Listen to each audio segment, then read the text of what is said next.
Hey, seventh graders, welcome to day 2 about on saving America's wolves. Yesterday we read the article by Kristen Lewis and we took some notes along the way about what threats that wolves face, and we did a little anticipation guide and got a lot of useful information about wolves. So right now I'm going to ask you to go into Google Classroom, and I'm going to ask you to go ahead and open up right here where it says Saving America's Wolves. So open that article back up. And at this time, teachers have a hard copy right here of Saving America's Wolves. If you could please, it says closed reading questions. If you could please pass those out to students. Virtual students, there is a digital copy right here for you to use. So go ahead and get those things opened. All right. Yesterday we learned all about wolves and we learned about the threats that they are facing, but we also learned about the importance that they play inside an ecosystem, that they are a keystone species. So, something that I found very interesting is that we are experiencing some problems with the lack of wolves here in Michigan.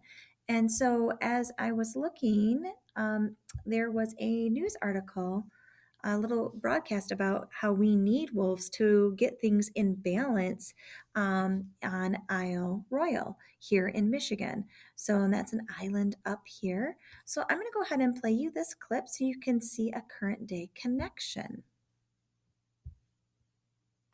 The fate of wolves on Isle Royal has been set. The National Park Service announcing earlier today wolves will be reintroduced from the mainland. Fox 9's Randy Meyer has been following the developments closely for more than a year now, joining us with this update. Randy? Well, the Park Service decided now is the time because wildlife biologists and National Park Service officials feel waiting for wolves to repopulate naturally isn't likely to happen. The moose are taking over the island, and there just aren't enough wolves to keep them in check. Strikingly beautiful, but ecologically unbalanced, Isle Royal's wildlife landscape will now be altered through the hand of man. With only 2 non-breeding wolves left here, the decision to reintroduce more wolves has been a foregone conclusion for some time. The imbalance of moose to wolves that's threatening the vegetative cover on this 210 square mile island national park, which for National Park Service officials left them no choice but to reestablish an apex predator. The reason for us moving forward is to put wolves out there to act as predators in that system to help preserve some of our forest resources out on the island. So we fully expect wolves to do what wolves do and hunt moose. The issue of prey to predator imbalance has been building for years in Isle Royal. At its peak, some 50 wolves roamed here, keeping a healthy moose population in check. But when the wolf numbers dwindled to the single digits, moose numbers burgeoned to what is now nearly 2,000 animals. As a wildlife biologist, Dr. L. David Meach pioneered the wolf-moose study back in 1958 on Isle Royal. Now, 60 years later, while disappointed man has to intervene with nature's course, he agrees it's necessary. Do you think that this reintroduction of wolves sullies the sort of hands-off approach to that island? Yes, yeah, sure it does, because we're putting the wolves out there and we're doing it in a unnatural way. I mean, deliberately. But we, in defense of that, we have 60 years of data from the previous study. And if we were to wait for wolves to get out there naturally, it could be a long time. So, with little hope that ice bridges that occasionally form in the winter will usher wolves back to the island naturally, the NPS, working with wildlife officials, will, over the next 3 to 5 years, trap or aerial net upwards of 30 wolves from the mainland and bring them here.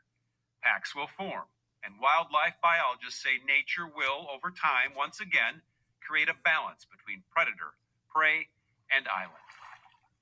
Now, as you heard from my report, the National Park Service will take those wolves from the mainland. Where on the mainland is yet to be determined. The NPS will be working with DNR biologists from Minnesota, from Michigan, from Wisconsin, Canada, and various tribal entities to establish a system for gathering the wolves in the most effective way from the most abundant population of wolves.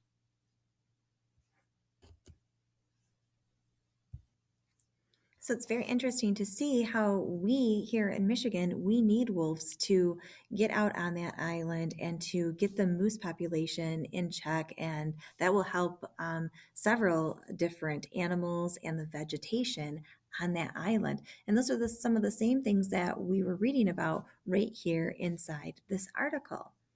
All right, so I want you just to take a couple minutes inside your crew and discuss, what do you think the purpose was for this article? What were we supposed to take away as readers from this article? All right, so why would this author, Kristen Lewis, why did she write this article? What was her purpose? So take just a couple minutes and discuss that inside your crew. All right, hopefully you had a chance to discuss about that. So right now I'm going to ask you to put this in front of you, and you are going to go ahead and answer questions 1 through 7 on there. I'm going to ask you to get started on your own. Maybe spend about 10 minutes working independently. And after you've worked about 10 minutes on your own, then maybe get together with a partner or a small group and compare some answers, add to your answers, and then you will be able to go ahead and turn them into your crew teacher. Those of you who are at home or virtual, feel free to complete it online and then turn it in digitally. When you're all done with everything today, feel free to get into some independent reading. Maybe you want to learn a little bit more about wolves.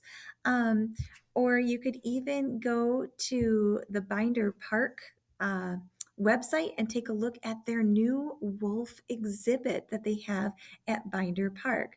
So I thought that was pretty cool. A lot of people have been to Binder Park. I know I was there because you could feed the giraffes at Binder Park, which is a neat thing. But they have a new Mexican gray wolf exhibit.